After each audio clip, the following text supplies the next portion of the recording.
Earth was moved here because this area of the universe is very hospitable to, we'll call it organic life. So Earth was moved here. The moon was moved here first. Are you one of the chosen 144,000? I am doing a class upcoming that will change your understanding of that and yourself forever.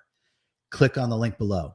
I'll see you in class. A lot of people got really triggered at your mentioning of Christopher Columbus as being an ascended master. So I was just wondering if you wanted to touch on that a little bit. Yeah. Okay. And as you know, in the self-mastery course, I kind of explain these things in great detail. And again, what I share, what I embody and what I share has nothing to do with my physical sensory perceptions, and therefore my finite mind or intellect.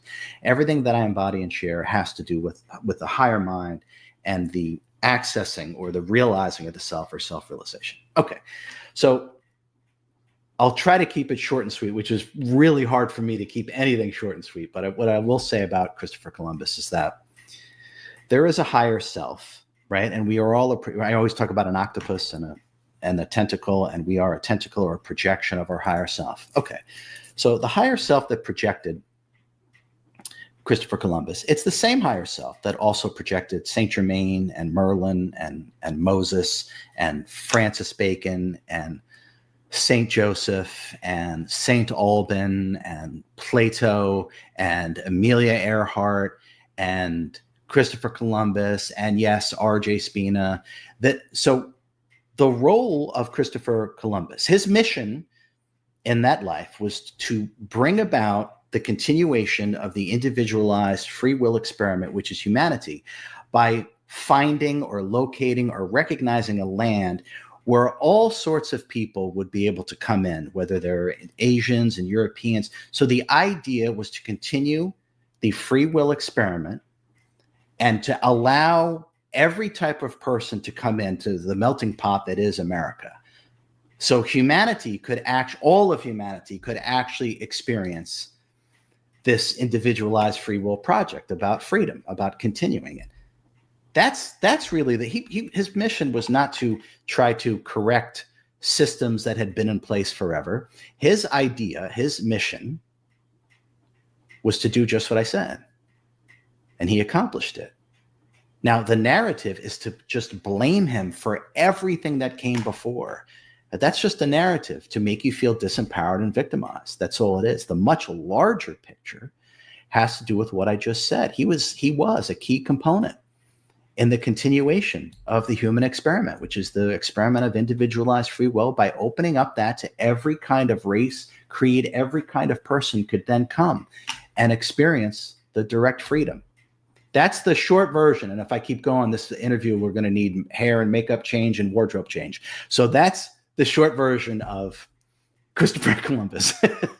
I think we'd all enjoy that, RJ. So if you don't mind, I'm just kidding. Yeah.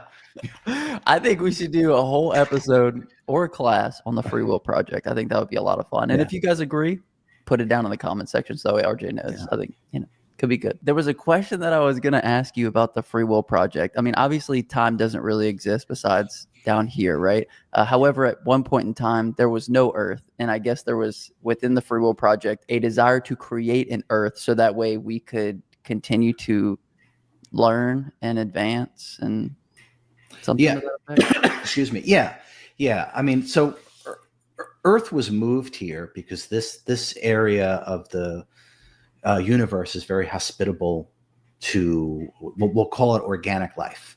So Earth was moved here. The moon was moved here first. And then Earth was moved here. So because it's, like I said, it's very hospitable. The environment is just conducive to, again, we'll call it organic life. And so the idea behind it is that the very idea of its conception and inception of what humanity is was the idea that we could advance the evolution of consciousness with the greatest efficacy if every temporarily individualized unit of consciousness, and you could think of that as me or you or a tree or a plant or a flower, if every single one of those things was given free will in order to evolve itself in its own way and in its own time. So the very idea was that we would evolve exponentially, because other evolved sentient beings that incarnate, we'll use the word alien, but we're all alien because no one's from here, no one's from the physical universe. So that's a bit of a misnomer. But that being said, other species operate with a type of hive mentality. So they don't have this individualized free will. And this is part of why humanity is so fascinating and why it's so interfered with and messed with because we do have this individualized free will. And so the idea was that if we operated properly and optimally, which is my absolute obsession, we would evolve our consciousness with the greatest efficacy possible. And we've reached a point now where we can evolve our consciousness. We don't have to do it through suffering.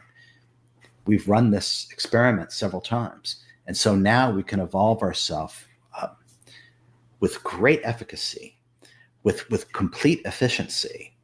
And this is God's desire. God is obsessed with its own evolution. I'm obsessed with the exact same thing, which is why I've given my word to come here and keep doing this. So the free will project, humanity, is so that we could evolve ourselves with the greatest efficacy possible, and no longer doing it through limitation programs, right? Such as fear, such as misinformation or disinformation, such as lies, such as disempowering ourselves. So that's really what the human experiment, and it's already succeeded. It's already been done. I know that the mind's like, how in the world? It's done. Everything has been completed. We're just moving our attention to the various levels and experiences that lead ourselves to this complete fruition. And it's up to us what reality that we want to create and therefore experience along the way. But it's already happened. It's already a great success. So, and again, the physical sensory perceptions and the intellect can never actually access that. But we all can. If we start to understand what the I is, the ego, mind, identity, which is just the conditioned mind, it's part of and attuned to the local environment as the body mind complex is, and that's the false character. Then there's the higher mind that is attuned to all the things that I'm talking about. And then if we dove really deeply, frankly, from an enlightened perspective, we would start to understand that the subconscious actually is the akashic records. We would actually be able to see our complete and utter history. The complete and utter history of everything. So there's the higher mind, there's the lower mind, and there is the complete subconscious, which actually really is the akashic. The akashic's not out there. There is nothing out there. That is a projection. The self is whole and complete. And so the human experiment is temporarily individualized free will, and it already is a raging success. It's already been completed. Our attention is only on this moment. It's like when you have a book, you open it up, and you look at page 77, and you read the first sentence. The first paragraph. You don't know what happened the first 77 pages, and you don't know what happens in the next 77 pages, but yet the book's written. Now, in order to get the full impact, you have to read the whole book.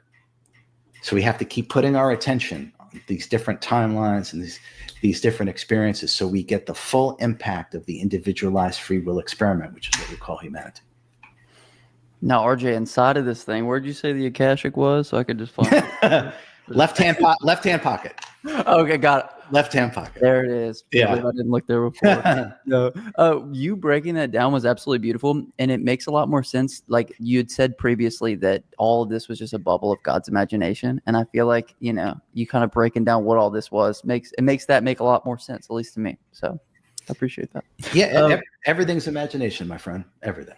My friend, if you haven't realized it, I am severely shadow banned. They do not want what I talk about and what I share going out anywhere. So what does that mean? It means it's up to you. Like, subscribe, and share these videos. It is the only way the supreme high frequency is going to be disseminated everywhere. It's up to you.